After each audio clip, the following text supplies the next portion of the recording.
एक शांत और निर्मल नदी का तट। सुबह की पहली किरणें जल पर पड़ रही हैं। चारों ओर प्रकृति की अद्भुत शांति है। एक प्राचीन बरगद के वृक्ष के नीचे महान ऋषि वशिष्ठ अपनी ध्यान मुद्रा में लीन बैठे हैं। उनके चेहरे पर दिव्य तेज और शांति है। कुछ ही दूरी पर एक छोटा सा आश्रम है। कुछ पल बाद ऋषि वशिष्ठ अपनी आंखें खोलते हैं।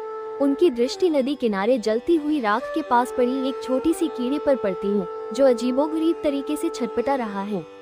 ऋषि के चेहरे पर करुणा भाव आता है। हे प्रकृति, इस क्षुद्र कीट का ये कैसा छटपटाना, इसमें अवश्य ही कोई गहन कर्म छिपा है। तारांकन तारांकन, ऋषि अपनी दिव्य दृष्टि से उस कीट के पूर्व जन्म को देखते हैं। उनके चेहरे पर पहले आश्चर्य, फिर करुणा और अंततः गहन विचार के भाव आते हैं।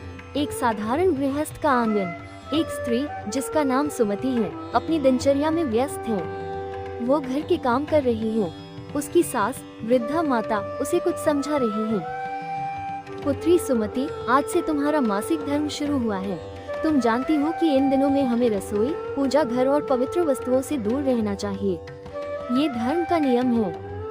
जी माता जी, मुझे ज्ञात है, पर अभी इतने काम पड़े हैं और मुझे रसोई में भी जाना है।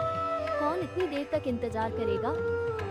सुमति अपनी सास की बात को अनसुना करते हुए मासिक धर्म की अवस्था में ही रसोई में प्रवेश करती हैं और खाना बनाती हैं। वो पूजा की सामग्री को भी छू लेती हैं और घर के अन्य पवित्र स्थानों पर भी बिना सोचे समझे विचरण करती हैं। उसके मन में कोई दुर्भावना नहीं है, पर वह अज्ञानता और सुविधा के कारण धर्म के नियमों का पालन नहीं करती। हे ईश्वर, इसके अज्ञान का फल क्या होगा? धर्म के नियमों का पालन न करने से दोष लगता है।